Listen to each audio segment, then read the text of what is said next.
Dead Cells is a game that's gone through a lot of improvements throughout its lifespan. Some of these changes were good, and some of them not so popular with the fanbase.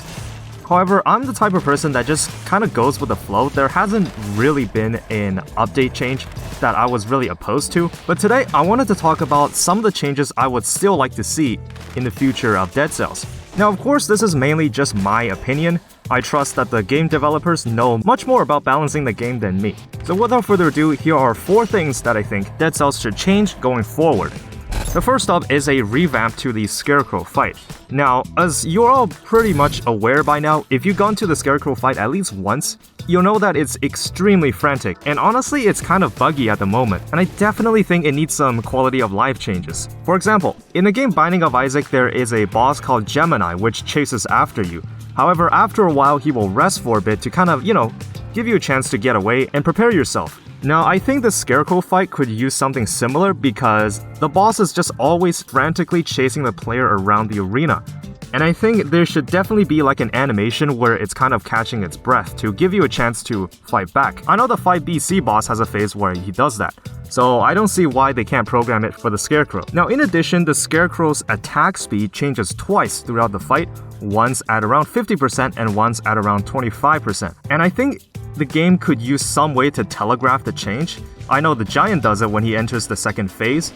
Timekeeper does it when she enters the second phase as well, so why doesn't the Scarecrow have that? In addition, I think Scarecrow should drop 5 scroll fragments, because at the moment, there is very little incentive to go there, since it's extremely hard to no-hit Scarecrow compared to Giant and Timekeeper. With this change, I think Timekeeper should drop 3 scroll fragments, Giant 4, and then Scarecrow 5. It would incentivize more players to go there to maximize your scroll stats. Speaking of bosses, the second change I would like to see is the rewards you get for fighting the Giant. Now, as you're all aware, if you've been to the Giant fight at least once, you have the option to skip High Peak Castle and go straight to Hand of the King. Now, this really isn't too big of an issue.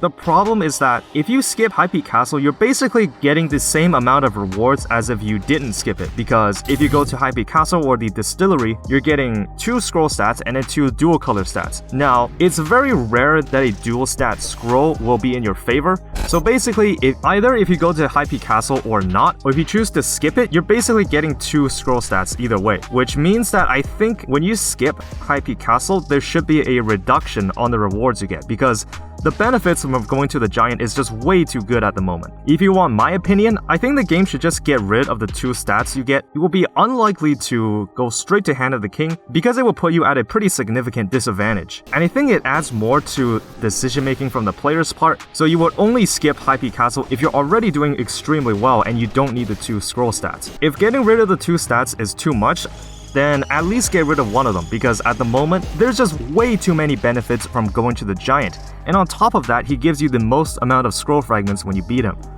Third on the list is balancing some of the rewards you get for going to some of the biomes. For example, there's very little reason to go to the Ramparts biome because the rewards that you get there is pretty inferior compared to some of the other biomes, such as the Ancient Sewers. Now, this really isn't too big of a concern because I think that some biomes should be harder and give more rewards, so it really goes into decision making and make the player think what kind of biome would suit their build the most. Some biomes in the game just are not worth going to, for example, the Slumbering Sanctuary, because there is no food shop, there is curse chest, and you only get 1 additional scroll fragment if you go there. I think the Slumbering Sanctuary is a very well-designed biome.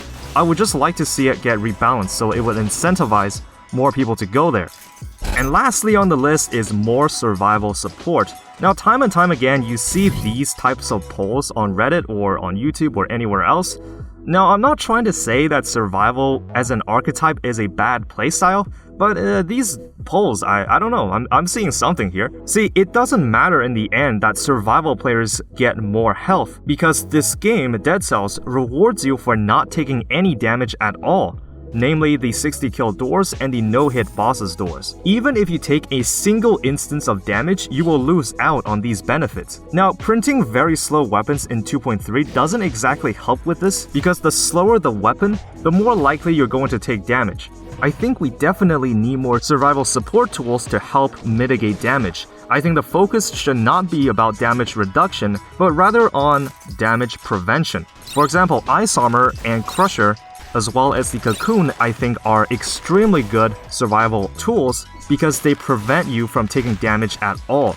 Harsher just kinda slows down enemies, Ice Armor completely negates the next instance of damage you take, and Cocoon allows you to parry. But things like Tonic and a lot of the survival mutations don't help with this, such as the Berserker mutation. I think Tonic, if you take damage when it's at its blue health, it shouldn't count as taking damage in the first place, so you can still keep up your streak. So tools should be given to the player to avoid damage altogether. Now there's a reason why I don't like healing mutations and ones that give more health, because it ultimately puts survival players at a disadvantage. Like I said before, the game greatly rewards you for not taking any damage at all, and I think this is the reason why a lot of people prefer the other two colors compared to survival. So that's gonna be my take for the changes that Dead Cells need in the future. I do plan on doing a video. We'll be taking a look at some custom changes that people have suggested on the official Dead Cells Discord server. But until then, thanks for watching and stay tuned for more content.